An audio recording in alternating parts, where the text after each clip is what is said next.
Sorcières, sorciers et moldus, érudits ou curieux, bienvenue dans Aspic, l'Académie des sorciers, un podcast intéressant et captivant, une émission proposée par la Gazette du Sorcier. Bienvenue dans ce 6e épisode de l'Académie des sorciers, je suis Alix. Et je suis Marjolaine. Et aujourd'hui, pour cet épisode, nous accueillons Pierre-Brice Stahl qui va nous accompagner du coup aujourd'hui pour parler d'Harry Potter et le médiévalisme. Alors Pierre-Brice, est-ce que tu peux te présenter rapidement, nous dire qu'est-ce que tu fais dans ta vie de moldu et aussi peut-être ton lien avec Harry Potter et voilà. Et ta maison à Poudlard. Oui, ta maison. Parfait. Déjà, merci beaucoup Alix et Marjolaine, et merci également à tout le reste de l'équipe de l'Académie des Sorciers, Corentin, Salem et Caligula. C'est un grand plaisir de prendre part à ce podcast. Alors, je suis maître de conférences en études nordiques à Sorbonne Université. Pour mon parcours, j'ai un double cursus en histoire et sciences religieuses, avec une thèse en histoire des religions sur les énigmes. Et donc, mes recherches portent sur le genre de l'énigme, la mythologie nordique et sa réception moderne et contemporaine, ainsi que les runes et les inscriptions runiques. Et donc l'aspect peut-être le plus important, c'est je suis cerf d'aigle, avec un petit grand penchant pour Poussoufle. Ouais, c'est les meilleurs. Et du coup, en plus, on reviendra sans doute dans un prochain épisode sur toute la question de l'énigme, justement, où il y a aussi beaucoup de choses à dire dans Harry Potter là-dessus. Et du coup, pour commencer sur un épisode assez large avec tous les motifs médiévaux dans Harry Potter, la présence de la mythologie nordique auquel on pense pas forcément, puisque on est dans une saga qui est plutôt anglo-saxonne avec beaucoup de folklore britannique, mais on a quelques petites occurrences du folklore nordique. On a beaucoup de références à l'époque médiévale. Et du coup, peut-être que pour commencer, tu peux, Pierre-Brice, nous expliquer ce que c'est finalement que le médiévalisme en littérature et de manière générale, comment le reconnaître, comment l'appréhender et l'aborder. Alors déjà, on a le terme médiéval qui désigne tout ce qui est relatif au Moyen-Âge. Alors pour faire simple, en France, on désigne par Moyen-Âge la période qui va du 5e au 15e siècle, même si ces bornes chronologiques ne correspondent pas forcément à une coupure directe nette sur tous les plans de la société, et elles sont parfois repoussées par des chercheurs. Alors, en une phrase, donc le médiévalisme, c'est un champ de recherche qui s'intéresse aux emplois du Moyen-Âge. Donc, on le trouve par exemple dans les films, les séries, les bandes dessinées, la musique, mais aussi en politique, avec par exemple des références aux croisades ou à des figures comme Jeanne d'Arc, dans la recherche également, ou dans les fêtes médiévales. Donc, il s'agit aussi bien de l'influence, de l'inspiration ou de l'emploi de motifs, d'objets et références au Moyen-Âge. Donc, on touche donc à un imaginaire d'une période passée, un imaginaire qui s'inscrit lui-même dans un contexte sociopolitique spécifique. Donc, on a donc pour cette réception une pluralité de Moyen-Âge qui se présente avec des utilisations qui peuvent être très différentes. Alors, c'est Alix, je crois que c'était dans l'épisode 3 avec Agatha Lévien-Bazin sur l'éthique des animaux fantastiques que tu notais l'aspect moyenâgeux vis-à-vis du mode de vie, il me semble. C'est possible. Alors, on va me reprendre sur mes bêtises, ça y est, l'heure est venue. Mais c'est exactement ça, en fait, cette idée de médiévalisme que l'on retrouve dans un monde de fantasy. Le lecteur, spectateur, reconnaît les aspects moyenâgeux. Donc, comme on va le voir avec les lieux de tournage, les motifs, les animaux, les références, le fandom, l'œuvre de Rowling prend part à ce médiévalisme. Donc le médiévalisme, c'est vraiment comment on voit le Moyen-Âge depuis notre époque, c'est ça? C'est les voilà, motifs. Oui. Tout à fait, oui, comment il va être réceptionné. Et donc, et ça peut aussi être, par exemple, au 19e siècle, 18e siècle, comment il avait été utilisé, employé. Réinterprété aussi, du coup, parce que je suppose que selon les époques, on a eu une vision différente. Peut-être qu'on n'a pas la même vision, je suppose, aujourd'hui du Moyen-Âge qu'on avait au 18e, ou en termes de recul et d'évolution sur les pratiques et ce genre de choses aussi. Tout à fait, oui. Alors, en plus, il y a 2 points dans ce que tu dis. Voilà, c'est déjà, il y a une utilisation politique qui peut se faire, donc en fonction du contexte, effectivement, l'utilisation du Moyen-Âge va changer, mais également le lien avec la recherche que l'on va trouver, en fait, où très souvent, on va également avoir cette discussion, cet échange entre avancées dans la recherche et l'emploi, l'utilisation du Moyen-Âge. Et du coup, c'est vrai que dans Harry Potter, donc on est à une époque contemporaine, mais on mentionne le vrai Moyen-Âge là, cette fois-ci. Dans par exemple l'origine de Poudlard, on sait que c'était fondé au Moyen-Âge. Enfin, en fait, il y a une histoire propre au monde magique où il est fait référence au Moyen-Âge, mais là on parlera peut-être plus, peut-être du coup des références au Moyen-Âge, mais aussi la présence du Moyen-Âge dans l'époque contemporaine du monde magique qui est du coup notre époque contemporaine aussi, c'est ça? Oui, tout à fait, oui. Oui, effectivement, c'est vrai qu'avec Harry Potter, on a l'avantage de ce monde immense qui a été créé par Rowling, où on a des personnages, des bâtiments, des références directement à ce Moyen-Âge, comme on va voir direct, et voilà, il y a également une inspiration voilà, qui est faite. Ok, donc du coup, justement, là, j'ai vite fait parler de Poudlard. Alors, c'est vrai que quand on pense au Moyen-Âge, on pense au château déjà. Et, et du coup, Poudlard on est peut-être un exemple. Et notamment aussi, du coup, dans l'image alors qui est présentée dans les livres, mais du coup, qu'on a évidemment dans les adaptations filmiques, où là, on a ce château à la fois un peu merveilleux, mais aussi qui fait directement référence au Moyen-Âge. Qu'est-ce que tu peux nous en dire de ce lieu en particulier de Poudlard? Oui, alors, oui, déjà, oui, c'est vrai, si on s'intéresse juste à Poudlard, donc les 4 de Poudlard ont établi l'école durant la période médiévale, donc au Xe siècle. Et la représentation de Poudlard que l'on a dans les films évoque celle d'un château médiéval. Elle est notamment influencée entre par la cathédrale de Durham, celle de Gloucester et le château d'Édimbourg. Et dans Poudlard, on a un mélange au final de plusieurs styles. Une architecture normande, donc là on est 11e, 12e siècle, donc ça fait partie du style roman. On a aussi une architecture gothique, un style qui a son origine en France au XIIe siècle, et aussi néo-gothique, donc qui date du XVIIIe siècle en Angleterre et qui témoigne d'un engouement pour le Moyen-Âge. Donc au niveau de tous ces lieux, déjà la création de Poudlard, mais il y a aussi tous les autres lieux de tournage, en commençant par ceux qui avaient été utilisés par Christopher Columbus, voilà, qui comprennent une grande partie de monuments médiévaux.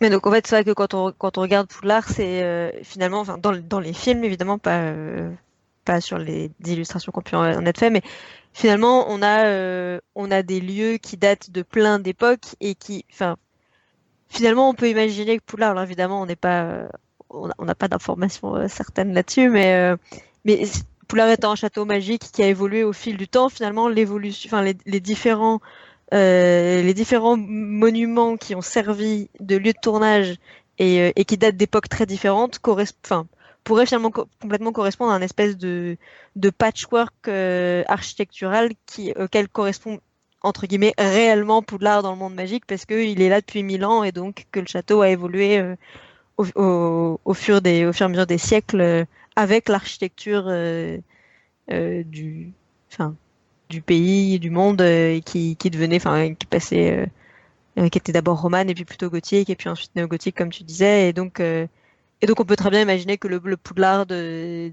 années 2000-2010 à l'heure actuelle, quelque part en Écosse où on essaye tous d'aller s'infiltrer, il pourrait tout à fait représenter finalement, il pourrait tout à fait ressembler à à ce mélange d'architecture. Donc finalement, avoir mélangé les époques dans le tournage, c'était pas du tout un souci.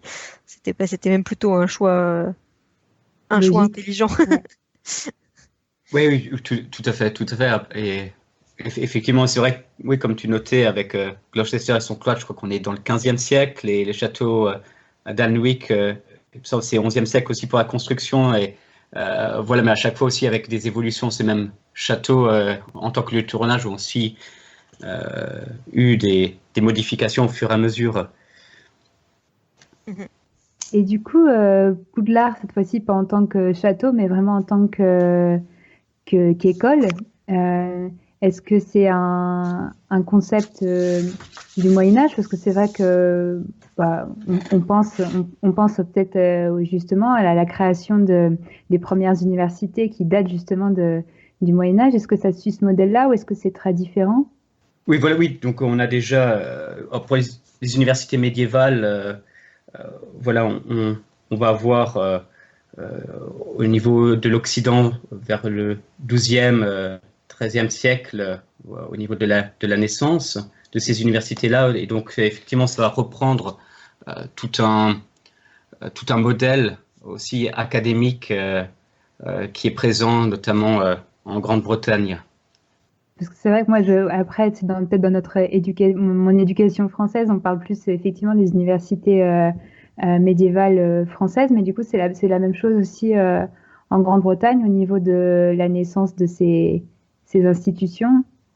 C'est à peu près à la même époque. Oui, et alors Oxford, je crois que on est au début du XIIe siècle. Voilà, donc c'est Ah ouais. voilà. Donc oui, effectivement, c'est voilà Bologne et 1088, il me semble. Voilà, donc c'est très proche. Voilà, il fait partie justement de cette création, voilà, de cette création des universités en Europe. D'accord.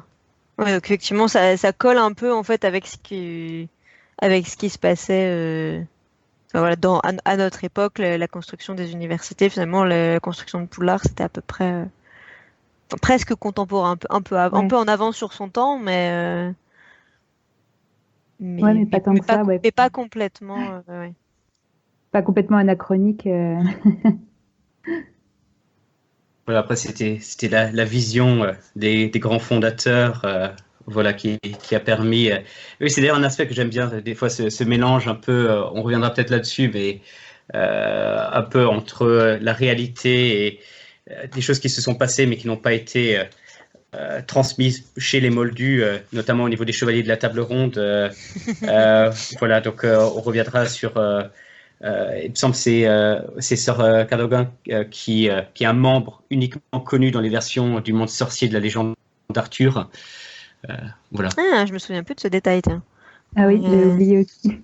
Mais oui, c'est vrai que le chevalier du Catogan, finalement, c'est un des seuls chevaliers jamais mentionnés dans Harry Potter. Finalement, vrai chevalier. Après, il y a des images des personnages qui se rapprochent du cliché du chevalier par leur mission et tout ça, mais en tant que titre à proprement parler, c'est le chevalier de Poudlard, le seul et l'unique.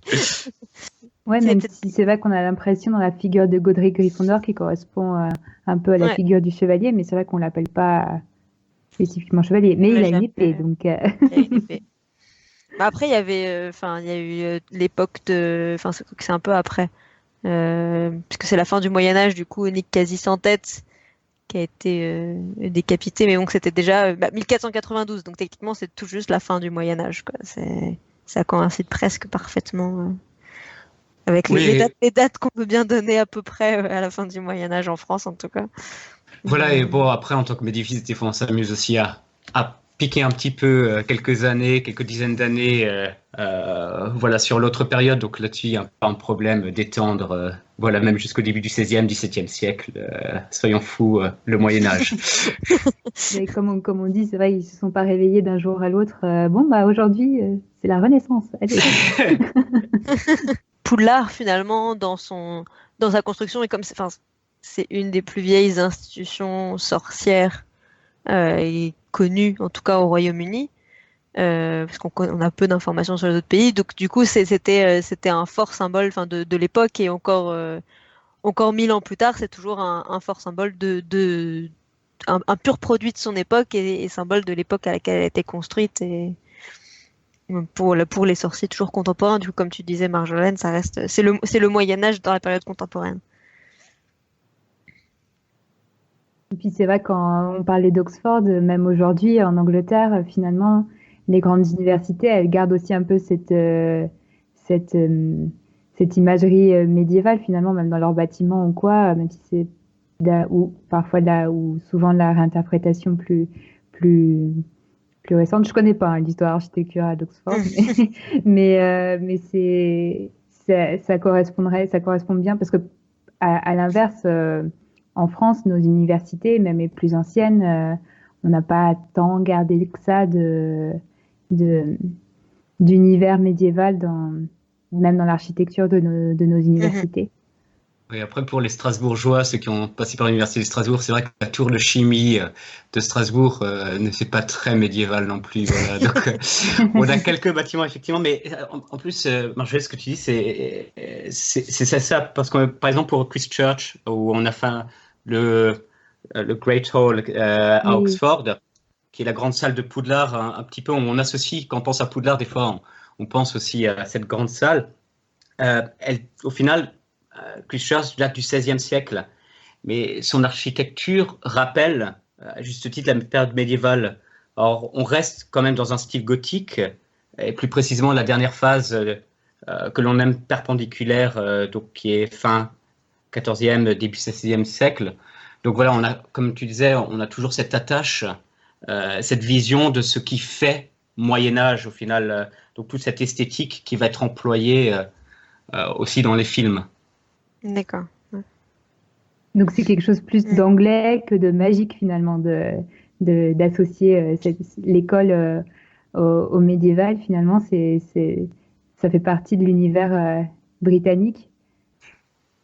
Oui, je pense que oui, et il y a aussi un fort impact aussi des internats en fait, au niveau de l'association qui n'est pas la même par exemple que celle que l'on pourrait faire en France. Voilà, quand on parlait un petit peu de l'imaginaire de l'emploi politique, disons tout l'imaginaire qu'elle réussit à créer autour de l'internat est aussi assez intéressant sur cette perspective-là en fait, où elle en donne une toute autre image que celle que l'on pourrait avoir dans d'autres pays. D'où la difficulté de traduire Harry Potter parce qu'il y a toute une notion culturelle.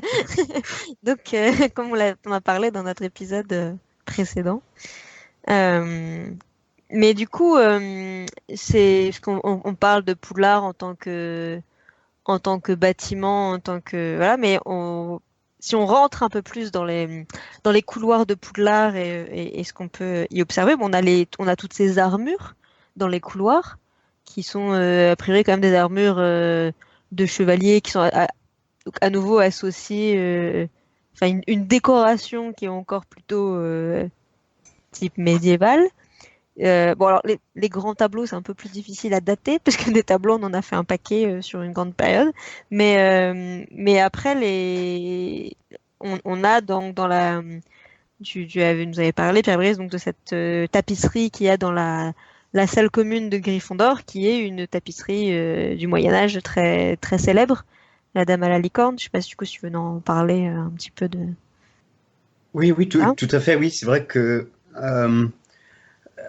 on a toute une utilisation aussi au niveau des décors intérieurs, au niveau de la tapisserie, et l'emploi de tapisserie la plus emblématique est celle qu'on trouve dans la salle commune de Gryffondor, avec justement, comme tu notais, la Dame à la licorne, qui est parfois présentée comme la Mona Lisa du Moyen-Âge et qui est considérée justement comme un chef-d'œuvre de l'art occidental. Et on peut observer cette tenture, donc à savoir un ensemble de plusieurs tapisseries, au musée de Cluny à Paris. Alors, elle a été réalisée vers 1500. Voilà, donc à nouveau la question des bornes chronologiques. Mais ici, elle est caractérisée par la pensée médiévale. Et elle est réalisée dans un style intitulé Mille fleurs, qui emploie des motifs floraux et végétaux en arrière-plan. Alors, on y voit également un bestiaire, avec par exemple un singe, un renard, des lièvres, un perroquet, toujours accompagné d'un lion et d'une licorne. Alors, voilà, après, au niveau des liens des images, donc si vous tapez Dame à la licorne, vous trouverez. Alors, on a à différents endroits, on va voir des 6 tapisseries qui vont apparaître. Alors, l'interprétation actuelle est de voir une allégorie des 5 sens. Voilà, et cette interprétation se fonde sur plusieurs traités médiévaux avec 5 sens et leur hiérarchisation. Donc, où on a le toucher. Alors là, par exemple, pour le toucher, on a la main de la dame qui se pose sur la corde de la licorne et sur le mât d'un étendard. Et c'est quand vous voyez Harry Potter qui sort la tête de sa cape d'invisibilité dans le premier film, c'est cette scène-là que l'on va voir, par exemple. D'accord. Ah oui. Voilà, et donc au fur et à mesure, on va pouvoir observer certains, le goût également, l'odorat. Alors celui-là, il me semble pas qu'on puisse les apercevoir dans les films, mais Louis, on a un petit bout qui se trouve près de la fenêtre. On a aussi la vue, où on a une dame qui tient un miroir devant la licorne, qui se cache un peu derrière un mobilier, et coupée par un arc de porte dans le film. Et on a enfin le sixième sens, et c'est, je pense, celle qu'on associe à cette salle commune de Gryffondor. C'est une tapisserie qui a particulièrement fait l'objet de plusieurs hypothèses, à savoir quel est ceci, si c'est dans le sens des 5 sens et d'un sixième, à savoir ce que ça représente la charité chrétienne, le cœur, un accès au discernement. Voilà, donc c'est toute cette utilisation qui a été faite, notamment au niveau des couleurs. C'est vrai que ça correspondait bien aux couleurs de Gryffondor. Oui, il y a les couleurs et puis évidemment le motif de la licorne qui est là on renvoie au tout premier épisode du podcast sur du coup les animaux fantastiques et cet imaginaire autour de la licorne qui est du coup dans un animal réel dans le monde magique et du coup c'est vrai que c'était bien vu de la part des équipes du film de choisir à la fois quelque chose qui est hyper emblématique, qui est immédiatement reconnaissable, où on l'associe au Moyen-Âge évidemment, et puis en plus des petits clins d'œil au fait que bah ouais, c'est le Moyen-Âge, mais c'est le Moyen-Âge aussi magique où la licorne est présente dans le quotidien, et là dans le monde magique, elle est présente encore au quotidien contemporain, quoi. Donc c'est plein de petits rappels aux références aussi mythologiques. Mais et en plus du coup, enfin voilà, vous entendez parler, je me dis mais finalement ça mélange, parce que du coup tu parlais de Pierre Brice, de ce sixième sens chrétien, et il y a et en même temps, enfin on a du coup ce folklore autour de la licorne qui était plutôt païen. Et donc, les deux qui seraient réunis et qui correspondent tout à fait, en plus, à l'imaginaire religieux de Harry Potter, qui mélange en fait les thèmes païens et les thèmes chrétiens de manière un peu, assez unique, et de manière un peu à brouiller les pistes sur les symbolismes et tout ça. Mais du coup, c'est un élément intéressant qui réunit les deux, en fait. Oui, à moins que, là j'y pense en même temps, que en fait, le sixième sens, le vrai sixième sens, c'est la magie, en fait. Voilà, on a résolu 600 ans de mystère en 3 minutes, merci. On va s'arrêter là. Personnellement, c'est une bonne interprétation. Hein. Elle est à soumettre. Voilà. On va faire un article sur la Gazette. En fait, les films révèlent le véritable sens du sixième sens de la licorne. Ce sera pour un futur épisode sur Harry Potter et la religion. On ne fera pas de détailler, de revenir là-dessus. Mais c'est vrai que c'est aussi assez présent. Il me semble qu'il y a une autre tapisserie à un moment donné qui est utilisée. C'est la licorne en captivité. Elle est présente chez Harry Potter et le prince de sang mêlé. C'est sur le mur qui mène à la salle sur demande. Oui. Notamment là où on a Harry et Ginny qui se tiennent la main avant de rentrer, en fait. Et c'est aussi une tapisserie du 15e, 16e siècle qui a été un peu retravaillée et qui est exposée. Donc on a un peu tout cet imaginaire de la licorne et des tapisseries qui va revenir. Voilà. Oui, et là encore, je renvoie au tout premier épisode pour des petits détails croustillants sur la symbolique de la licorne qui irait bien avec Harry et Ginny. Je n'en dis pas plus. Voilà. Et au cas où pour les Serpentards, c'était l'ancien Pottermore qui, je crois que c'était le message d'accueil de Gemma Farley qui au Serpentard qui indiquait que des tapisseries médiévales recouvrent également et représentent les aventures de la Serpentard sur les murs. Voilà, donc ils ont également leur tapisserie. Mais est-ce que c'est canon? C'est un Ceci est débat pour un autre autre épisode. jour. Ouais. Et donc on a évidemment donc des objets médiévaux, mais on a aussi des figures médiévales et qui sont directement mentionnées dans la saga. Et on voulait notamment parler du fameux, encore plus fameux depuis les Animaux Fantastiques, mais Nicolas Flamel. Donc là, on va se limiter peut-être au Nicolas Flamel du premier livre, mais quoique, pourquoi pas, voir comment on le voit, comment il est interprété et qu'est-ce qui est médiéval dans le Nicolas Flamel qu'on voit dans Les Crimes de Grindelwald. Mais donc, qu'est-ce que tu peux nous dire de ce fameux personnage, Pierre Brice? Alors, Nicolas Flamel historique, voilà, est né vers 1330. Voilà, on n'est pas sûr de sa date et il est mort en 1418. Donc, il a vécu à Paris, était entre autres écrivain public et copiste. Et c'est notamment sa fortune et ses propriétés immobilières qui vont donner lieu, participer en tout cas à cette idée, cette légende qui était alchimiste. Et donc, on va lui attribuer notamment la découverte du moyen de fabriquer la pierre philosophale qui lui aurait permis de transmuter les métaux en or. Et par la suite, on va avoir plusieurs traités qui vont lui être attribués. Et là, c'est vrai qu'on est en plein dans le médiévalisme, puisqu'on a aussi toute l'intrigue au final, et le titre anglais. Et effectivement, tu parlais avant de la traduction, c'est vrai qu'on passe là dans la traduction en français, mais du premier tome d'Harry Potter qui repose sur un objet légendaire médiéval. Voilà, et sur Nicolas Flamel qui apparaît. Alors je sais pas si c'est sa première apparition sous la forme d'une carte de choco-grenouille, puis après on a sa mention à la bibliothèque dans les livres. Oui, C'est ça, ouais. il est mentionné sur la carte de la carte d'Albus Dumbledore Ouais. comme étant son grand ami. Voilà, il y a aussi un des chapitres voilà, qui porte également son nom. Oui, Voilà, donc. ouais, dans le premier, ouais, effectivement, chapitre 12 ou 13, ouais, Nicolas Flamel. Bah, quand il découvre justement qui est vraiment le personnage, parce qu'ils ont appris à chercher dans la bibliothèque.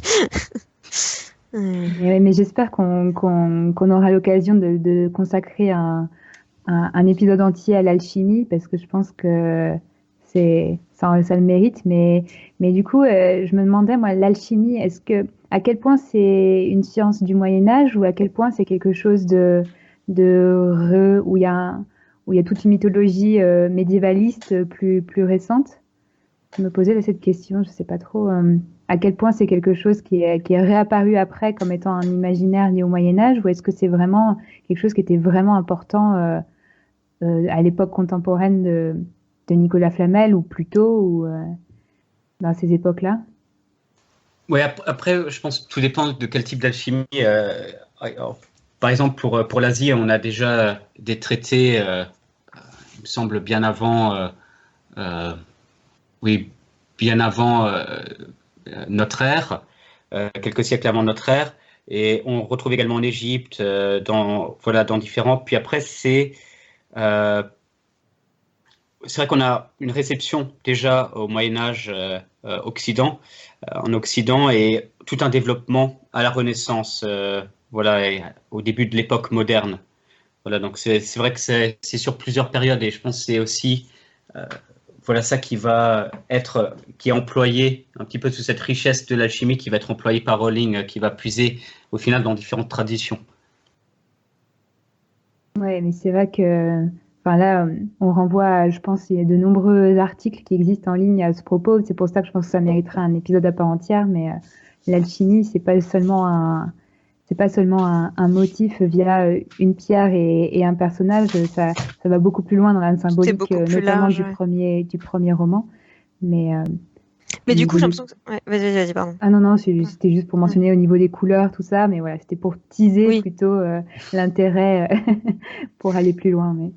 surtout que j'ai l'impression que c'est quelque chose de très méconnu, parce que finalement, du coup, l'alchimiste le plus célèbre, Nicolas Flamel, n'a jamais été alchimiste. Donc peut-être que ça montre bien à quel point on y connaît... Enfin, je suis sûre qu'il y a des gens qui sont très renseignés, mais je veux dire, dans la culture populaire actuelle, finalement, on sait peu de choses sur l'alchimie. Enfin voilà, je doute pas qu'il y a des gens extrêmement renseignés qui sont tout à fait compétents sur la question, mais on a peut-être une vision un peu erronée de ce que c'était, quoi. Donc et de qui pratiquait ça et sous quelle forme et dans quel but et à quoi ça ressemblait vraiment, en fait.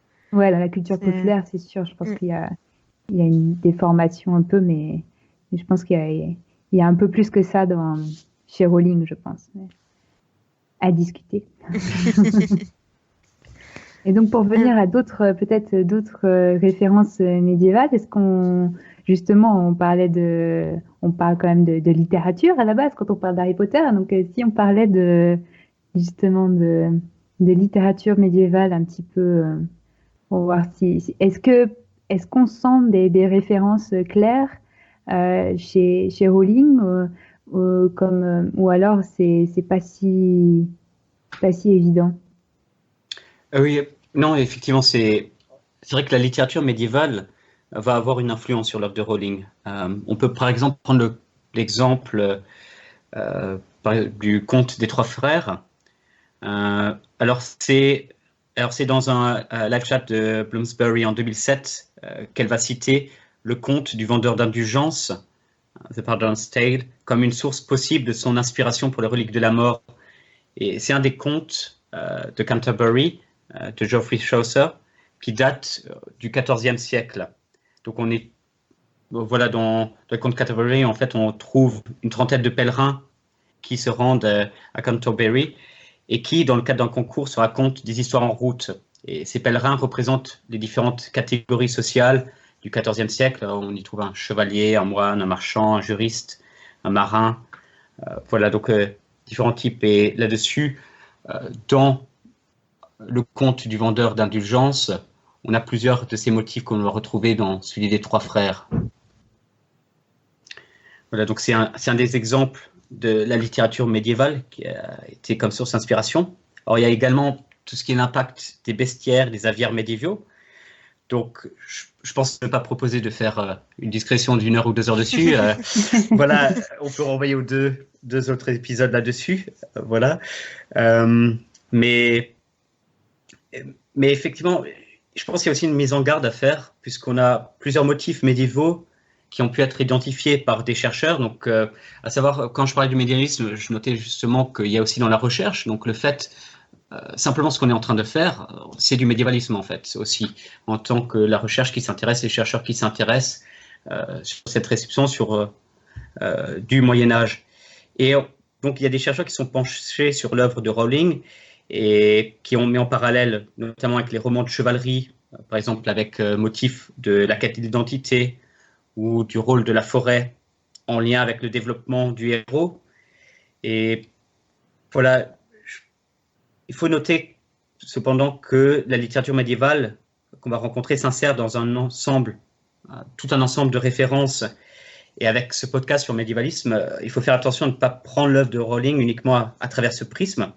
Donc, on a aussi une influence d'auteurs antiques, modernes, contemporains, qui s'allient avec, par exemple, pour les auteurs britanniques, on a William Shakespeare, Carol Lewis ou Kenneth Grahame avec Le vent dans les saules, son roman de 1908. Voilà, et tout cela participe un petit peu à cette vision. Donc, c'est vrai qu'à force d'avoir tendance à parler de médiéval, on a l'impression que rapidement que tout peut tourner autour de ça, mais voilà.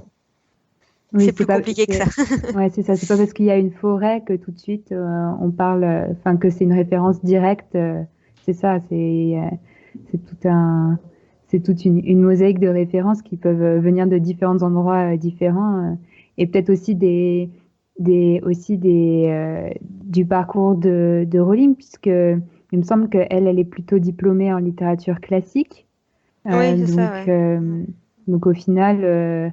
Elle a dû aussi, même si évidemment, a priori, elle s'intéresse à tout un tas de choses niveau littérature, références mythologiques, et Harry Potter en a un bel exemple. Mais c'est vrai que elle est pas non plus spécialiste d'un seul domaine, donc et ça se sent peut-être dans son œuvre aussi, quoi. Mm-hmm. Mais du coup, pour revenir sur ce que tu mentionnais, Pierre-Brice, sur les contes de Canterbury, est-ce que tu pourrais donner des exemples de motifs qui ont été repris dans le conte des trois frères? Parce que du coup, ça m'intéresse beaucoup sur qu'est-ce qu'il y a, quels sont les motifs typiques qu'on peut retrouver, les sources d'inspiration. Oui, alors de mémoire, le conte du vendeur d'indulgence, voilà, donc on a donc trois hommes justement qui apprennent quand leur ami est mort et qui vont décider de se venger et ils vont chercher justement à se venger sur la mort et à la tuer. Et donc ils se rendent au pied d'un chêne et là-dessus, ils vont trouver tout un trésor de pièces d'or. Voilà, et donc ils vont décider de le garder. Un des frères va partir, les deux autres vont comploter contre lui. Donc à son retour, il va se faire tuer. Puis lui-même, en fait, il avait empoisonné le vin qu'ils vont boire pour célébrer. Voilà, donc c'est un petit peu, voilà, c'est là-dessus que l'on va retrouver un petit peu cette vision, voilà, de ce groupe de trois personnes. Il me semble, pardon, ils sont pas frères dedans. C'est un groupe de trois personnes, voilà. Et vous avez du lien avec la mort, mais c'était une des influences qui a été notée par Rowling, mais parmi d'autres, disons, on retrouve assez souvent cette idée, par exemple, du passage d'une personne qui, dans les motifs, dans le folklore, une personne qui empêche le passage d'un pont et qui va soumettre des épreuves ou des tests. Voilà, donc ça peut être au final juste un de ces aspects-là qui a, voilà, influencé son imaginaire.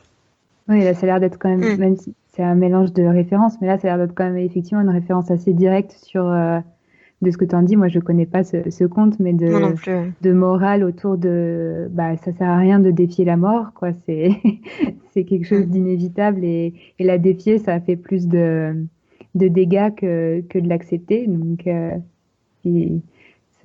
là, pour le coup, c'est vraiment la morale du conte de Biddle de Barde. Oui, c'est vrai qu'il a aussi une morale un peu dénonciation de l'avarice aussi, et voilà, qui est présente, voilà, qu'on va retrouver dans le conte des trois frères, chez un des frères aussi. Voilà, donc c'est cette question qu'on pourrait peut-être lier, je sais pas, au niveau de la baguette, par exemple. Ouais.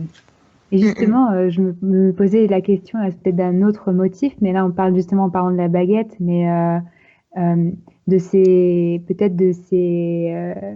et on parlait tout à l'heure de la pierre philosophale, mais là en particulier de la baguette, de ces objets magiques. Et est-ce que ça c'est un motif, parce qu'on a toujours l'idée pareil des anneaux magiques ou alors des artefacts, qui sont un peu des objets de quête aussi. Quand même, c'est quand même assez présent chez Rowling. Est-ce que ça, c'est quelque chose qui est aussi présent dans l'imaginaire médiéval ou est-ce que, pareil, c'est quelque chose qui finalement s'est solidifié comme un motif médiévaliste plus tard? Non, effectivement, on l'a également, notamment dans le cycle arthurien, au final, qui a aussi un impact sur l'œuvre de Rowling et sur, voilà, qui est une des sources de la fantasy, donc à savoir tous les récits du roi Arthur, de ses chevaliers. Et donc on a fait plusieurs parallèles justement là-dessus au niveau par exemple, de l'épée d'Arthur vis-à-vis de l'épée de Gryffondor. Voilà, donc on a toute cette œuvre, par exemple l'œuvre de Christian de Courtois avec Lancelot, le chevalier de Charette, Yvain, le chevalier au lion et Perceval ou le comte du Graal, plus tard avec Malory, les mortiers d'Arthur. Voilà, on va avoir plusieurs parallèles qui vont être possibles à la fois avec des objets, voilà, mais également voilà, des parallèles entre les personnages.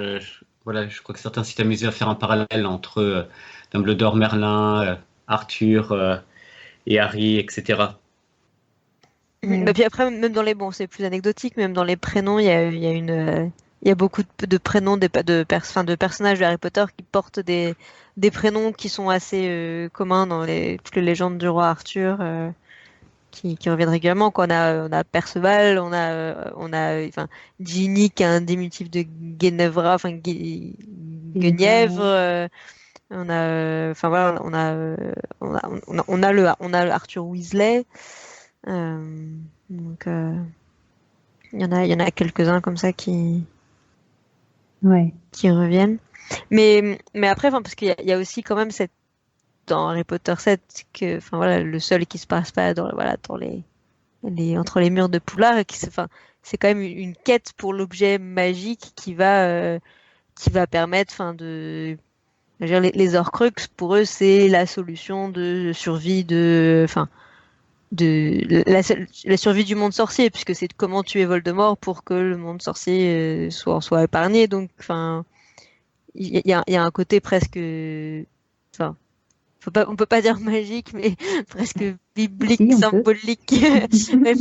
Est-ce que ça peut être magique pour des sorciers pour qui c'est magique de faire quelque chose comme faire couper automatiquement une pomme de terre, je sais pas, mais c'est il y a quand même deux grandes quêtes pour rétablir, enfin pour le bien, pour quelque chose de très, pour, ouais, dans un, enfin, je sais pas, d'élévation, je sais pas spirituelle, je sais pas si on peut, c'est un peu trop extrapolé, mais. Mais c'est vrai il y a quand même, tu disais, est-ce qu'il peut y avoir un truc de magique dans un monde magique? Enfin, ouais.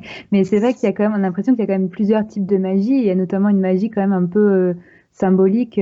C'est vrai qu'on a mentionné rapidement l'épée de Gryffondor, mais la magie qui fait apparaître l'épée à celui qui en est digne, ça c'est quand même quelque chose. Là, c'est une référence directe comme à Excalibur, mais c'est voilà, c'est pas la même magie qu'un coup de baguette qui allume la lumière, quoi. C'est quoique, mais bon, si c'est quand même, enfin, il y a quand même, c'est pas ouvrir une porte, quoi. C'est quand même. C'est pas quelque chose que tout le monde peut apprendre et maîtriser dans un claquement de doigts ou d'un C'est coup de ça. baguette magique. Mais et du coup enfin parce qu'en repensant au conte des trois frères, enfin il y a cette morale autour de la mort, mais en dehors du conte des trois frères même, tout Harry Potter tourne autour de la mort. Enfin, ça tourne autour de plein de sujets, mais il y a quand même ce motif de la mort qui revient régulièrement. Comment, enfin, voilà, affronter, enfin, accepter la mort, enfin, que la mort est quelque chose d'inéluctable enfin, qui est présent, que ce soit avec les fantômes, avec les inféries, avec, il y a toujours ce motif qui est hyper présent et c'est peut-être la seule chose que la magie ne peut pas faire justement. Et du coup, voilà, à quel point aussi, est-ce que c'était déjà quelque chose qui était présent à l'époque finalement, parce que la peur de la mort, c'est quelque chose qui définit un peu l'humanité, je pense. c'est quelque chose de très universel. Donc, est-ce que c'était déjà quelque chose qu'on retrouvait beaucoup dans la littérature Oui, non, on va l'avoir abordé dans différents ouvrages, mais d'une telle manière, non. Après, alors là, j'esquive complètement la question en parlant justement de la mort. D'ailleurs, c'était toute la théorie qui avait été émise que les livres, au final, symbolisent les 7 étapes du deuil, que chaque livre est une étape du deuil par Rowling, en fait. Je sais pas si elle avait été confirmée, c'était Action Nixes qui l'avait développé sur cette chaîne YouTube et aussi. Après, c'est plus une analyse qu'une théorie, puisque enfin, il y a une théorie, ça implique quelque chose qui se réalise, puisque oui. C'est plus une analyse littéraire, mais oui, effectivement, je me souviens de ces vidéos-là. Ouais. Non, mais c'est sûr que c'est un motif. Mais après, même encore, pour en revenir encore aux objets magiques, c'est vrai que il y a quand même beaucoup de choses qui tournent autour de essayer de vaincre la mort, que ce soit l'élixir de vie, toutes des choses autour, peut-être du coup des motifs médiévaux sur le Graal, tout ça. Enfin, il y a des choses qui tournent toujours plus ou moins autour de cette idée-là. Donc, c'est vrai que c'est quand même assez présent. Oui, voilà. Après, c'est vrai que c'est c'est vrai que tout ce qui tourne autour de la mort, voilà, de la culture du macabre au final qui va être présent également au Moyen-Âge. C'est vrai qu'on va y avoir plein de références voilà, par la suite, notamment avec Black Death, voilà, qui est au XIVe siècle, qui va aussi avoir un grand impact sur l'imaginaire, les représentations. Donc voilà, effectivement, on va retrouver déjà aussi à l'époque médiévale tous ces questionnements et cette présence. Qu'est-ce que c'est? J'ai pas très bien compris ce que tu... Black Death, c'est... Voilà, là j'ai juste oublié, c'était au niveau de plague qui a ravagé l'Europe. la peste noire. Merci beaucoup. Ah oui. Voilà, d'accord. Voilà. Et j'ai fait du travail pour pas citer tous les termes d'Harry Potter en anglais, comme voilà. Donc voilà, c'est. Je me mélange des fois un petit peu dans ces termes, comme je les ai lus dans plusieurs langues, c'est toujours difficile. J'étais juste pas sûre d'avoir compris de quoi il était question. Oui, non, désolé, c'était un moment. Voilà. Oui, du coup, c'est vrai que le fait de détruire brutalement la moitié de la population, ça laisse des traces dans la littérature derrière. Voilà, mais c'est vrai que c'est tout un imaginaire quand même aussi de la littérature du Moyen-Âge, de la chevalerie qui va imprégner l'œuvre, voilà, sur plein d'aspects différents. Voilà, bon, en faisant toutefois attention à ne pas faire trop de parallèles, là où ils ne sont pas. Voilà, mais c'est vrai que la magie en elle-même, je ne sais pas si Marjolaine et Alix, vous avez eu l'occasion de voir l'exposition History of Magic de la British Library. Oui. Oui. Voilà. Oui, non. C'est vrai qu'elle était très bien faite. Au cas où les deux livres compagnons un petit peu de l'exposition, elles sont aussi pas mal. Oui. Surtout le bleu, en fait. Je crois que c'est celui pour les enfants. Personnellement, c'est celui que j'ai préféré. Mais voilà, c'est voilà qui accompagne bien voilà l'exposition, et on peut voir justement toute l'influence, les parallèles qui ont été faits avec l'époque médiévale à travers les potions, les charmes, l'herbologie, l'astronomie, la divination. Voilà, donc on notait déjà avant. Voilà, je pense qu'il y a assez de matériel pour faire tout un podcast à chaque fois sur un seul de ces aspects-là. Voilà. Ouais, c'est vrai que du coup, la magie en elle-même et tout ce qui est, peut-être aussi cette distinction un peu floue entre science et magie. Peut-être que c'est ça le principal parallèle avec l'époque médiévale telle qu'on se l'imagine, où justement c'est peut-être une période où les sciences sont tâtonnantes dans certains domaines, on avance ou alors on stagne et du coup il y a des tests et du coup ça a un petit côté magique quand on réussit à faire quelque chose. Donc, peut-être que c'est cette différence floue quoi, peut-être entre les deux.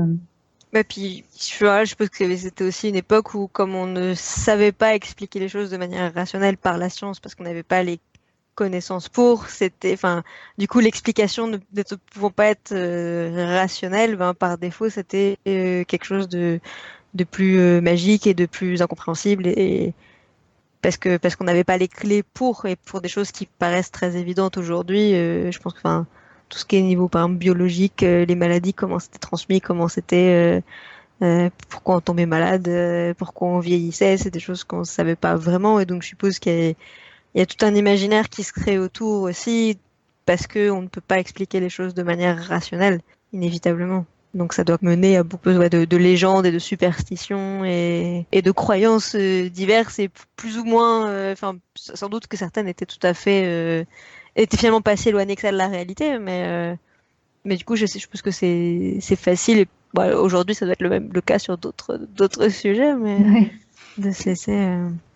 Mais donc, du coup, comme on parle de magie, que tu es spécialiste de runes, peut-être qu'il y a je suppose qu'on voit quelques runes dans Harry Potter. On n'en a pas énormément, mais il y a l'étude des runes à Poudlard. Ouais, alors moi, je me suis posé pas mal de questions là-dessus. Tu vas peut-être pouvoir nous éclairer, mais parce que j'ai l'impression c'est vrai qu'on a un imaginaire magique autour des runes, mais dans Harry Potter, on a l'impression que c'est juste une langue. Alors, qu'est-ce que c'est en fait ces runes? Est-ce que c'est magique? Est-ce que c'est juste une langue? Est-ce que c'est... Qu'est-ce que c'est? Oui, alors c'est vrai on a plusieurs. Alors, les runes ont été employées pour plusieurs fonctions. Cependant, elles sont avant tout un système d'écriture. Donc, elles représentent des lettres d'un alphabet qui correspondent à des sons ou des phonèmes. Et en fait, on a plusieurs alphabets runiques. Et donc, chacun est lié à une langue spécifique. Et voilà, ne consiste pas en soi à une langue. Voilà, donc on a différentes traditions. Voilà, qui existent sur l'origine des runes. On a par exemple un poème, c'est Havamol ou Odindi, je sais que je pendis un arc secoué par les vents pour 9 nuits entières, percé par une lance et donné à Odin, moi-même donné à moi-même, à cet arbre dont nul ne connaît l'origine de ses racines. C'est un poème médiéval scandinave, voilà, qui va nous présenter un peu cette origine. Voilà, donc ici on est au XIIIe siècle, où on a un autosacrifice du dieu Odin qui se pend 9 nuits durant pour accéder à cette connaissance. Alors voilà, au niveau de la vision plus linguistique de cette origine, on a les premières trouvailles archéologiques, voilà, qui nous font dater les runes environ voilà, du 1er, 2e siècle. Le plus ancien alphabet runique et qui nous est connu est le vieux Fusark. Donc le terme Fusark, ça correspond aux 6 premières lettres de cet alphabet qui comprend au total 24 signes. On pense qu'il a été utilisé entre le 2e et 7e siècle. Et on a plusieurs centaines d'inscriptions qui nous sont parvenues de cette période. Donc c'est généralement des inscriptions relativement courtes qui correspondent donc à une langue, celle du proto-germanique. Donc c'est ça, cet aspect central que les alphabets runiques correspondent avant tout à une langue spécifique. Et c'est celle qui semble être utilisée par Rowling, notamment déjà. Alors, je ne sais pas si vous vous souvenez, c'est Hermione qui va passer au niveau de son examen, au niveau des Owls. Oui, c'est Buse de... Oui. Voilà, donc Buse d'études des moldus, d'études des runes, oui. Voilà, oui, c'est dans l'ordre du Phénix, voilà, où elle dit à un moment donné qu'elle mélange de runes Airwaz et Aeaz. Ici, dans cette utilisation, on a justement ces runes du vieux Fusark. Voilà, donc ce sont des versions reconstruites, au final, que celles que propose Rowling. Donc, au niveau des noms, ce sont des versions reconstruites de ces runes en proto-germain. Voilà, en plus, avec une de ces runes, c'est assez certain, on n'est pas très certain du sens, il y a plusieurs discussions là-dessus. Voilà, donc on retrouve généralement, c'est l'alphabet qu'on va souvent retrouver sur Internet, où on va présenter chaque rune et son équivalent. La réalité, c'est qu'on a plusieurs variantes, et dans le cas du vieux Fusark, on n'a aucune attestation. Voilà, donc après par la suite, donc on a un développement de cet alphabet runique, par exemple en Scandinavie, avec le jeune Fusark, où on a 2 poèmes qui nous présentent le nom de ces runes. On a également une adaptation anglo-saxonne, 5e, 6e siècle. On va avoir un peu plus de runes qui sont utilisées. Donc même si c'est avant tout un alphabet, la question de la magie est également présente dans les sources médiévales. Je pense qu'il faut voir ça comme toute langue. Toute langue peut être utilisée dans l'imaginaire pour produire de la magie. C'est également le cas des runes. C'est un système d'écriture qui a également pu servir pour l'écriture de sorts, etc. Après, ce qui en ressort souvent, et aussi dans l'œuvre de Rowling, c'est ce lien entre le symbole, donc la rune est égale à un symbole magique spécifique. Voilà, c'est plus la valeur magique symbolique des runes qui va être utilisée très souvent dans la fantaisie et la réception contemporaine.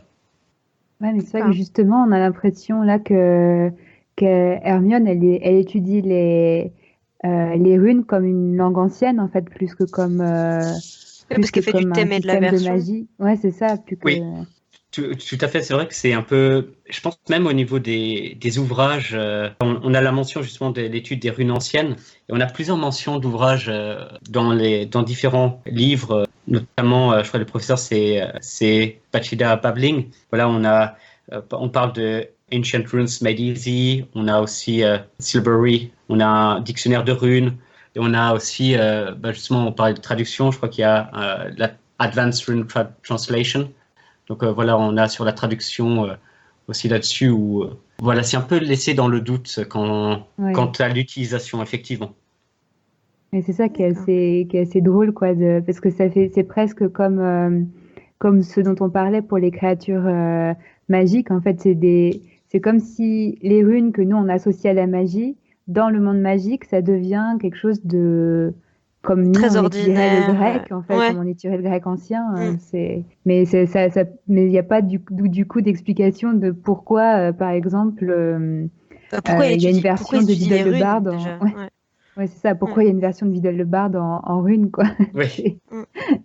Et alors en plus, il précise, il me semble, dans Harry Potter, qu'il parle de runes anciennes, donc ça sous-entend il y a eu il y a eu une réadaptation plus contemporaine de Harry, Ron et Hermione qui a été refaite des runes aussi. Enfin, puisque si je me dis que s'il y a ce qualificatif, c'est que déjà pour eux, ils distinguent plusieurs alphabets aussi et Ou alors c'est juste pour dire que c'est une langue morte, comme nous on dit, peut-être. ouais, ancien, je sais pas. On dit grec ancien parce qu'il y a un Oui, il y a un grec grec moderne, moderne. Ouais, ouais, mais bien sûr. le latin, c'est le latin. Donc est-ce que du coup, même pour eux, Ouais. est-ce qu'ils ont plusieurs alphabets runiques Oui, là, je pense que Ouais. c'est un peu la différence, effectivement, entre l'œuvre au niveau des livres et la suite, ce qui a été fait, puisque dans les livres, on pourrait penser justement faire ce parallèle entre les runes anciennes et le vieux Fusark. Mais après, c'est vrai quand on regarde tout l'univers étendu, voilà, on s'aperçoit qu'effectivement qu'il y a certaines runes qui ont l'air d'être, ou des symboles, qui ne sont pas forcément des runes, mais qui ont l'air d'être différents de celles que l'on connaisse, qui vont être utilisées dans l'univers, par exemple, au niveau des jeux, d'Harry Potter, etc. D'accord. Par exemple, il me semble que tu m'avais dit que les symboles sur le poster de l'avis de recherche de Sirius Black étaient des runes qui avaient donc une signification particulière, il me semble, si mes souvenirs sont bons. Oui, non, c'est vrai que c'est le poster ouais, qui est réalisé par Mina Lima pour Harry Potter et le prisonnier d'Azkaban. On voit Sirius Black qui tient une pancarte avec des runes et un numéro. Voilà, donc là-dessus, effectivement, alors, ici, de tête comme cela, je ne sais plus quelles étaient les runes, mais voilà, ça a l'air plus voilà, pour indiquer le numéro de personne. Alors peut-être qu'il y a sûrement un sens qui avait été donné par Minalima, mais voilà. Par rapport à Minalima, il y a toute cette, j'ai l'impression, un mix entre des symboles runiques et justement des symboles alchimiques dont on parlait tout à l'heure, pour créer cette espèce d'univers symbolique dans leur graphisme qui, pour un profane, on reconnaît pas quoi, si c'est des runes ou des symboles alchimiques, mais bon, ça fait magique quoi, donc, donc ça marche. Oui, tout à fait. Après, c'est vrai que ça a été assez utilisé par la suite, puisque on a quelques inscriptions comme ça qui apparaissent dans les films. C'est par la suite, là par exemple dans Hogwarts Mystery, un des jeux, je crois qu'il y a Swipe and Sort, qui c'est dans les cours d'herbologie ou de potions. Des fois, on peut jouer à ce jeu où il faut séparer deux runes différentes, etc. Voilà, où on va plus le retrouver. Et on a aussi cette utilisation des symboles qui se crée plus au XVIe, XVIIe siècle, cet imaginaire du symbole, notamment dans les grimoires, voilà, qui est beaucoup plus tardif et qui des fois tombe de nos jours sur l'appellation de rune. Et comme tu disais Marjolaine, voilà, qui est aussi un peu tu faisais cette distinction, voilà, qui est importante. Et du coup, pour revenir peut-être à l'usage historique des runes, donc est-ce que du coup, dans le monde anglo-saxon, ça a quand même vraiment été utilisé comme une langue, comme on a l'impression, enfin, comme un alphabet, on va dire, pour écrire des textes, ou est-ce que c'est plus dans le monde scandinave, ou est-ce que vraiment c'était un alphabet utilisé, on va dire, pas couramment, mais oui, si, couramment comme d'autres alphabets, ou est-ce que c'était vraiment associé au monde scandinave ou au monde germain, bien distinct? Oui, tout dépend de la période, des différentes périodes, puisqu'on a eu différentes utilisations des runes qui ont été faites. Alors, pour commencer avec le monde nordique, effectivement, on a tout ce qui est l'univers des pierres runiques. On le va retrouver. Ça va être également gravé sur différents types de matériaux. Et voilà, c'est après, avec l'arrivée du christianisme, on a notamment l'alphabet latin modifié qui va être utilisé pour tous les textes qui vont être écrits sur parchemin, notamment. Mais on va continuer quand même à employer ces runes qui, notamment à Bergen, par la suite, voilà, qui semblent avoir été maîtrisées par une bonne partie de la population qui ont pu servir au final à donner des messages de la vie de tous les jours. Et c'est un peu un des liens souvent qu'on fait avec ces runes, c'est ce lien avec, notamment de par son nom, on transpose ça avec l'idée de mystère et notamment avec l'idée de religion pré-chrétienne, d'univers de la mythologie. Et au final, la majorité des inscriptions runiques que l'on a, que ce soit dans le monde nordique, anglo-saxon, font référence au christianisme. On a très souvent dans des pierres runiques la référence puisse Dieu aider son âme, etc. On a des Ave Maria qui vont être gravés. Ah oui. Non, c'est intéressant parce que c'est vrai qu'il s'est développé tout un imaginaire autour des runes, mais du coup, on oublie que c'était aussi un alphabet qui a pu être utilisé totalement d'autres contextes. Et finalement, c'est d'une manière détournée, c'est un peu ce que nous rappelle Harry Potter finalement, avec un conte traduit en runes ou alors des runes qui s'étudient comme du grec ancien, quoi. Mais non, c'est très intéressant tout ça. Et c'est quelque chose de moins mystique que ça pourrait en avoir l'air finalement. Ouais. Oui, tout à fait, surtout pour les pierres runiques. C'est généralement en plus des formules qui sont assez un tel a fait graver ces runes ou a érigé cette pierre à la mémoire de. Puis après, on a l'affiliation, par exemple, son fils, son père, etc. Un tel a gravé, voilà. Donc, c'est des formules qui vont souvent être reprises. Là-dessus, on a quelques inscriptions un peu plus longues de poèmes. Voilà, mais c'est, disons, généralement au bout d'1 an d'études du vieux norrois. Donc ici, on est sur la langue du vieux norrois. On arrive à traduire plus de 75% des pierres et des inscriptions runiques. Ça va motiver des auditeurs peut-être à apprendre le vieux norrois. Mais du coup, peut-être que quand on parle de vieux norrois, on peut continuer à grimper vers le nord et parler de l'imaginaire nordique de Harry Potter, parce que c'est très britannique, il y a beaucoup de références plutôt à des folklores anglo-saxons, mais on a quelques éléments qui rappellent le nord. Donc on a Durmstrang qui change de place tout le temps, mais a priori, dans la Coupe de Feu, on nous dit que c'est une école du Grand Nord et qu'ils ont des vêtements très chauds, en fourrure, etc. Donc, on va partir sur le canon des livres. Qui n'explique pas pourquoi ils ont des étudiants qui viennent de Bulgarie, mais bon, c'est... Il y a un truc qui dit TGCM, et je pense qu'on est un peu là. Mais après, donc déjà, il y a sans doute pas mal de choses à dire autour de Durmstrang, et puis quelques créatures et êtres magiques aussi qui sont plus nordiques qu'anglo-saxons.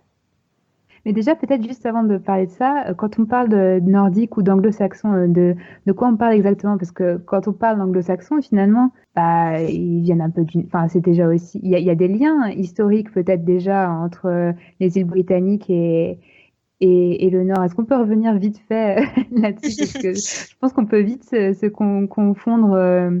Oui. confondre les choses et de C'est quoi pas on faux. parle quand on parle d'anglo-saxon, de quoi on parle quand on parle de scandinave et quels sont les liens entre les deux, les Normands, tout ça. C'est compliqué quand même. Ah oui, non, tout à fait. C'est vrai que, alors, avec anglo-saxon, en fait, on parle de vagues de migration germanique d'Angleterre au 5e, 6e siècle par donc des peuples comme les Angles, les Jutes et les Saxons, d'où le terme anglo-saxon. Et ça correspond à peu près à l'heure actuelle au niveau des pays, donc tout ce qui est nord de l'Allemagne, Pays-Bas et le Danemark, voilà, donc qui est au 5e, 6e siècle. Après, la Scandinavie, le terme aussi, ça dépend au sens strict. On va avoir le Danemark, la Norvège, la Suède. Dans la recherche, très souvent, quand on parle de Scandinavie médiévale, on va aussi ajouter le Groenland, l'Islande, etc. Alors, on parle par contre au niveau de la Finlande, à aucun moment on l'inclut dans les pays scandinaves. Donc ça, on parlera plus alors des pays nordiques dès qu'on va ajouter la Finlande. Voilà, donc c'est un petit peu, voilà, pour replacer Scandinavie, donc c'est plus tout cet univers Danemark, Suède, Norvège, voire Islande, îles Féroé, Groenland. Voilà, et anglo-saxon, c'est justement cette invasion. Puis après, voilà, ça se complique avec notamment les Vikings, voilà, qui vont aussi arriver en Grande-Bretagne par la suite. Donc les Vikings, c'est des Scandinaves, on est d'accord. Voilà, voilà, oui, Ou tout pas. à fait. Après, le terme viking, voilà, c'est de nos jours, c'est un terme qui date du 19e siècle et qui de nos jours, on a tendance à l'utiliser pour l'ensemble des Scandinaves de l'époque médiévale. avant tout, ça fait référence à la personne qui participe à une expédition maritime. Voilà, et donc c'est une période aussi assez précise. Voilà, on a tendance aussi au niveau de l'imaginaire à développer un petit peu certains aspects. Et donc c'est ça, les Normands, les hommes du Nord, c'est ça. Voilà, oui. Puis après, il y a aussi au niveau de l'installation en France actuelle, avec la Normandie, etc. Mais voilà, on parle de Northmanie, donc de ces hommes du Nord. Voilà, de manière générale, les textes contemporains des invasions, des installations, vont utiliser différents termes, des fois même assez plus précis en termes géographiques. Voilà, on va par exemple parler de Russes, pour ceux qui vont aller aussi à l'Est. Voilà, donc il y a différents noms qui est donné, mais Viking à la base, c'est plus une activité. Ok. Ouais, c'était un peu pour replacer Voilà, oui. des bornes, mais peut-être aussi pour rappeler du coup que voilà, les îles britanniques, c'est aussi des vagues d'invasion et de contact avec le Nord. Donc, quand on parle je pense, de références mythologiques anglo-saxonnes, nordiques, etc., je pense qu'il faut, je pense, se rappeler qu'il y a, j'imagine, même si je suis pas spécialiste, mais vu toute cette histoire de contact, d'invasion, c'est lié, quoi. Oui, c'est vrai que la question est au final assez complexe, puisque, par exemple, si on veut parler d'une mythologie anglo-saxonne qui est influencée, bon, on retrouve avec les noms, par exemple, entre Odin, donc en vieux norrois, et Odin en anglo-saxon. Voilà, il y a tous ces parallèles, et on a souvent, puisque les sources principales pour tout ce qui concerne la tradition anglo-saxonne au niveau de ces mythes, c'est plus l'archéologie, des textes des fois en latin écrits par des chrétiens, ou la toponymie au niveau des noms des lieux. Donc on a eu tendance à aller voir dans la littérature médiévale nordique afin de comprendre, voilà, de faire des parallèles entre les dieux qui se présentaient et ceux dont on a eu attestation, voilà, par la suite, qui ont été mis par écrit notamment au XIIIe siècle en Islande. Et donc tu reviens sur Durmstrang, oui. Justement. Qu'est-ce qu'elle a de typiquement nordique, cette école, de ce qu'on en sait, puisqu'on n'en sait finalement pas tant, mais à part les manteaux de fourrure. C'est vrai que voilà, c'est là aussi j'avais été un petit peu, en voyant la carte, la fameuse carte de Potamore, j'avais un petit peu été frustré. Voilà, surtout que tout l'univers, on avait plus un univers qui renvoyait un petit peu au niveau de la description. En tout cas, on avait cette idée d'un nord qui pourrait correspondre justement à une école dans un fjord, etc. Plus tout un univers nordique qui avait été installé un petit peu, même par les films, malgré voilà tout. Le fait d'avoir un bateau, par exemple, comme moyen de navigation. Tout à fait, oui. Oui, par exemple, voilà, donc ça renvoie voilà, à tout cet univers. Après, voilà, quant à la localisation, maintenant, on pense plus. Apparemment, elle est plus située un peu plus vers l'est, mais oui. Je sais qu'il y avait eu plusieurs études à l'époque assez précises qui avaient essayé d'analyser chacun des détails afin de montrer c'était peut-être en Norvège, voilà, au niveau des descriptions, des peu d'éléments qui nous avaient été donnés. Il semble qu'il y a aussi une interview de Rowling à vérifier, mais qui plaçait Durmstrang plus entre Suède et Norvège. C'est vrai qu'en plus, quand je vois beaucoup de discussions sur la localisation de Durmstrang, bon, il y a le fait que Crom soit bulgare, tout de suite, ça biaise beaucoup la vision que vont avoir beaucoup de personnes sur où est Durmstrang, parce que forcément, s'il est bulgare, c'est en Bulgarie, alors que c'est un peu plus compliqué que ça.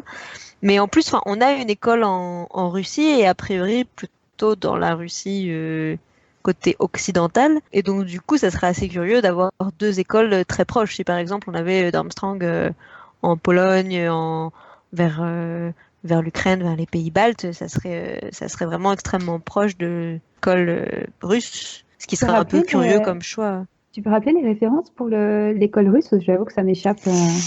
Alors c'est Koldovstorets, la prononciation. Il y avait très peu de choses dans les livres. C'est plutôt Pottermore et alors les jeux vidéo Wonderbook, mais a priori pour le coup plutôt justement les Wonderbook où J.K. Rowling avait fait du contenu, contrairement à d'autres jeux vidéo qui ont été faits derrière, donc qu'on peut supposer canon. Après ça dépend de chacun sa définition, mais plutôt fiable en termes de contenu ajouté. C'était aussi mentionné, alors quand il y a eu la réédition, la réédition des bouquins en 2014 avec justement des petites anecdotes sur le monde magique, ils étaient rementionnés dedans aussi avec le fait par exemple qu'ils font du Quidditch, ils jouent pas au Quidditch avec des balais, ils jouent au Quidditch sur des troncs d'arbres, par exemple, ce genre de choses. Mais enfin, on a 4 lignes quoi sur eux, on a très peu de choses, mais après à nouveau sur cette carte, c'était dans mon souvenir, c'était plutôt sur la Russie de l'Ouest. Et donc voilà, ça serait ridicule d'avoir Durmstrang voisin. Ils ont pas envie d'avoir. Mais c'est vrai que si on prend la coupe de feu, voilà, on a le peu d'informations comme tu disais qu'on a, c'est si maintenant on énumérait simplement les termes que l'on a, c'est-à-dire la mer, le nord, peu d'heures, peu d'heures, des montagnes, lacs, forêts, voilà, ça appelle plus un imaginaire du nord au final qu'autre chose, mais. Oui, quand on voit que Krum n'hésite pas à aller se mettre en maillot de bain dans le lac de Poudlard, qu'il n'a pas froid, c'est qu'il a l'habitude de faire ça, et donc il a l'habitude des grands lacs, des grands espaces, des grands plans d'eau. Bon, après, c'est peut-être pour éviter qu'on se trimballe trop en Norvège et en Suède afin de découvrir l'emplacement justement de l'école, voilà, qu'elle l'a située plus à l'est. Et donc on parlait, tu mentionnais Alix tout à l'heure des créatures magiques qui seraient plus d'inspiration nordique. Du coup, ce serait lesquelles? Alors, c'est vrai que c'est là où ça se complexifie un petit peu. Alors, déjà, bon, on a Fenrir. Là-dessus, au niveau des noms, c'est assez simple. Voilà, donc c'est une référence à des progénitures de Loki, notamment qui va tuer Odin lors du Ragnarok. Voilà, qui est un loup, donc Fenrir Greyback, voilà, on a cette référence au niveau des noms. Alors, il y avait eu le dernier épisode en date, voilà, c'est celui sur la traduction. Et on a par exemple le nom italien de Fang, qui est Thor. Voilà, et ici, voilà, c'est un peu l'ironie qui a été gardée par le traducteur. Voilà, au niveau du caractère peureux. C'est drôle, je ne savais pas ça. Voilà, donc oui, donc c'est quelques références là-dessus. Après, comme l'œuvre de Rowling est très riche en références, il y a plusieurs cultures et mythologies qui vont s'y retrouver, mais c'est surtout au niveau même de sa vision des géants, tout ça, ça va plus être une influence de la mythologie gréco-romaine qui va être principale. Après, on a aussi la création de certains qui lui sont propres, mais ici, au niveau de ces créatures, il y a aussi tout le lien avec la fantaisie, au final, sur lequel elle se fonde, l'univers se fonde, où on a tout un imaginaire du Nord médiéval qui va être présent, et c'est les origines de la fantaisie, qui est même intrinsèquement liée. On a par exemple William Morris, qui va avoir une grande influence pour le genre, qui est parfois nommé comme le grand-père de la fantaisie, avec son roman La source au bout du monde, de 1896, qui est considéré comme une œuvre fondatrice de la fantaisie. Et William Morris était lié aux récits médiévaux nordiques, avec par exemple la Volsung Saga, une épopée qu'il estimait au même seuil que l'Odyssée et l'Énéide qu'il avait aussi traduit. On a déjà un peu au niveau de ces grandes figures de la fantasy, un lien avec le médiéval nordique. On peut aussi parler, à penser à Tolkien, par exemple, voilà, en tant que passeur des récits médiévaux nordiques sur lesquels il travaillait en tant que professeur à Oxford. Et donc on a quand même tout un héritage des motifs de la littérature médiévale nordique qui est présente dans la fantasy et qui est des fois même un petit peu dure à déceler aussi. Donc là, en fait, pour le cas de Rowling, c'est plutôt en s'inscrivant dans un genre qui lui-même s'inspire, enfin, c'est fondé via des mythes ou des inspirations littéraires nordiques que Rowling, on va dire, par conséquence, a des motifs qu'elle-même réinterprète. Donc, c'est une interprétation d'interprétation nordique, finalement. Ça serait un peu ça. Voilà, oui, et en plus, en parallèle, il y a toute la recherche qu'elle a elle-même fait au niveau des différentes créatures, etc. On va essayer de ne pas terminer sur les bestiaires, etc. Mais voilà, au niveau c'est vrai que le monde nordique médiéval, au niveau des textes, on va retrouver les figures des elfes, des nains, des géants, effectivement, qui vont être présents. Donc là-dessus, c'est aussi, je pense, un peu une combinaison à la fois de s'inscrire dans la fantasy, mais aussi tout ce qu'elle a fait par sa recherche et les différentes réceptions qui ont été faites. Je pensais au gobelin, par exemple. Peut-être, est-ce que c'est cette figure du gobelin, c'est justement là, c'est un terme qu'on entend, voilà, évidemment dans Tolkien, tout ça, mais est-ce que en particulier, c'est une figure qui existe dans ces références nordiques? Il y a certains aspects, oui, qu'on peut associer au niveau du folklore scandinave, qui après, on va le retrouver plusieurs de ce type de créatures dans différentes cultures, etc. Mais dans le monde scandinave, on va par exemple avoir le Tomte ou le Nisse, qui va un peu rappeler cette figure-là. C'est qui? C'est notamment de nos jours, ils sont très associés à la période de Noël en fait. Tomte et Nisse, ce sont juste des noms différents qui vont être donnés en fonction des pays. Voilà, on peut le comparer au lutin un peu français. Voilà, donc, mais qui peut également, voilà, en fonction des situations, jouer des tours. Par exemple, on a parlé des récits du folklore qui présentent si un fermier ne s'occupe pas bien de ses animaux ou de sa femme, on va avoir le Nisse qui va jouer des tours, voilà, qui va se venger sur lui. Ou si on fait par exemple tomber quelque chose par terre, voilà, il faut prévenir qu'on fait tomber quelque chose par terre pour prévenir le Nisse, par exemple. Voilà, donc c'est une des créatures qui a aussi un lien avec Noël puisqu'il s'est développé.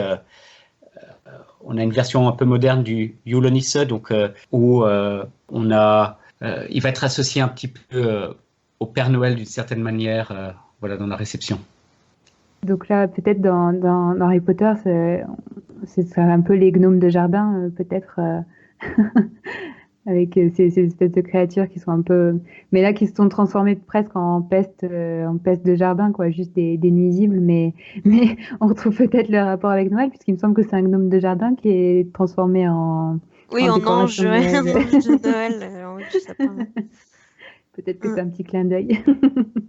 Oui, non, c'est.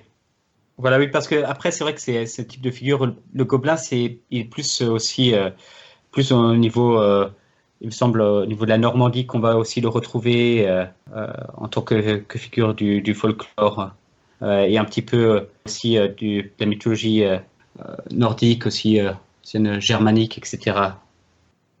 Mais du coup, quand dans Harry Potter, on fête, parce que bon, ça, c'est à nouveau un détail qu'on voit pas dans la version française, mais le bal de Noël en version originale, c'est le bal de Yule, donc c'est un peu ce Yule-là qu'on célèbre aussi chez les sorciers, a priori, du coup.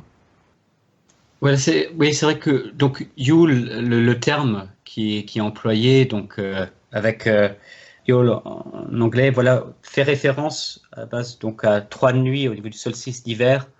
On va également retrouver pas mal, plusieurs repas, de la boisson qui va être présentée.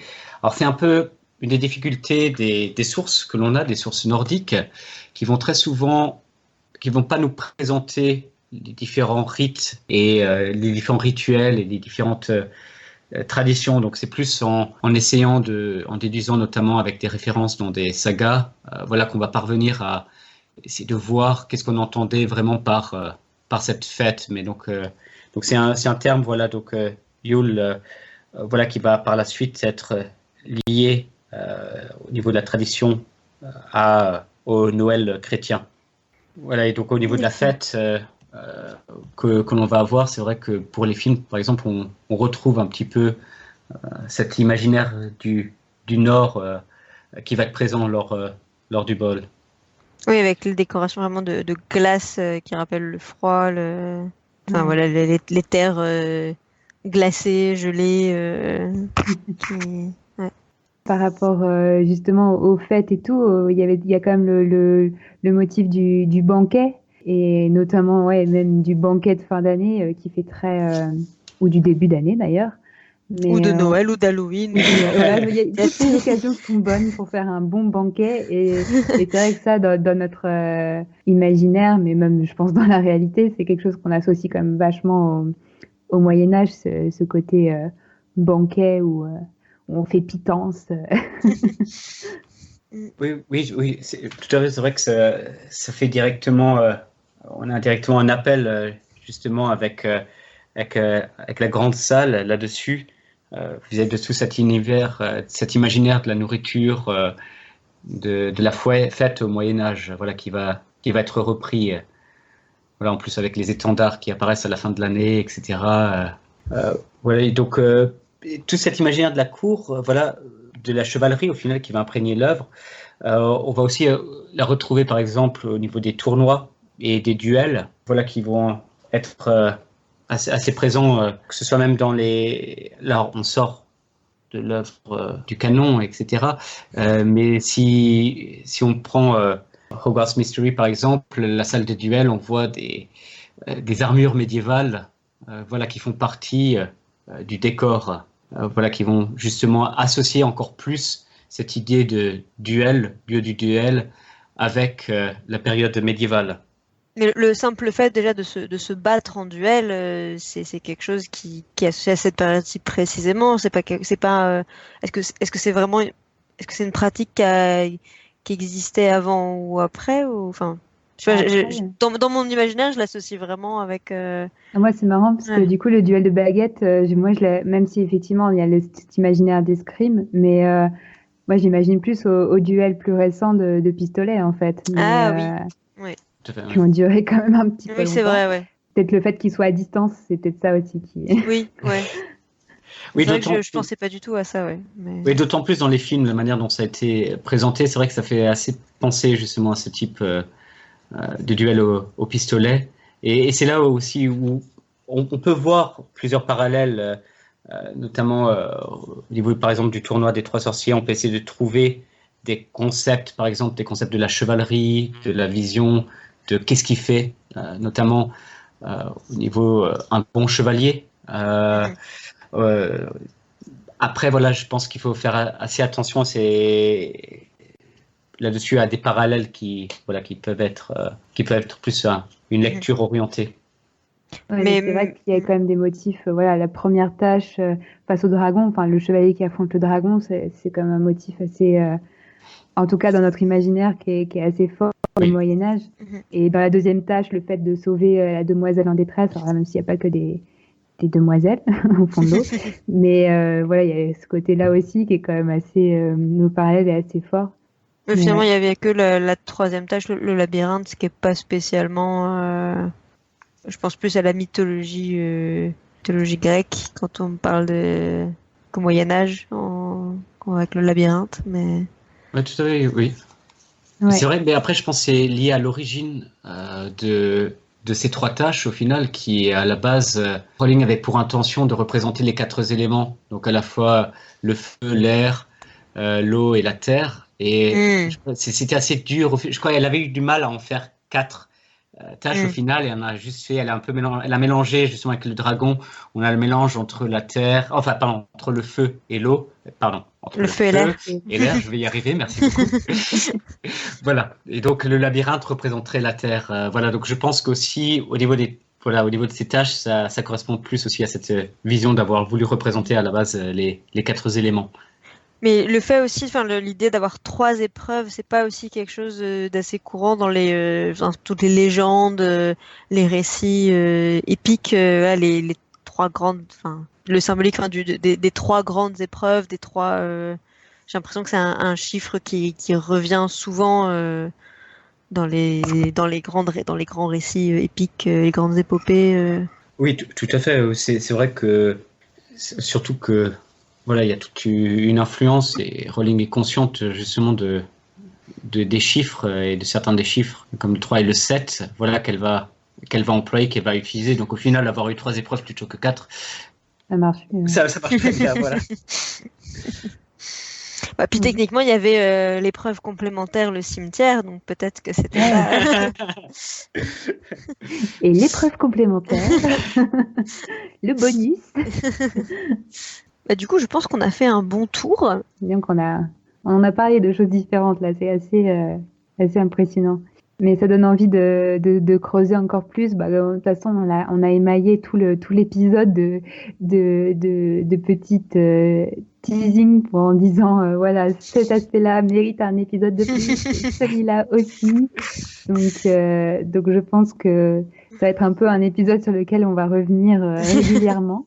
Et certainement peut-être aussi avec Pierre Brice sur son autre spécialité qui est l'énigme et le genre de l'énigme dont on a rapidement parlé au début, mais donc je pense que là ça peut aussi on appelle les auditeurs à se manifester pour réclamer un retour pour un épisode spécial sur l'énigme, mais ça peut être très très intéressant, je pense.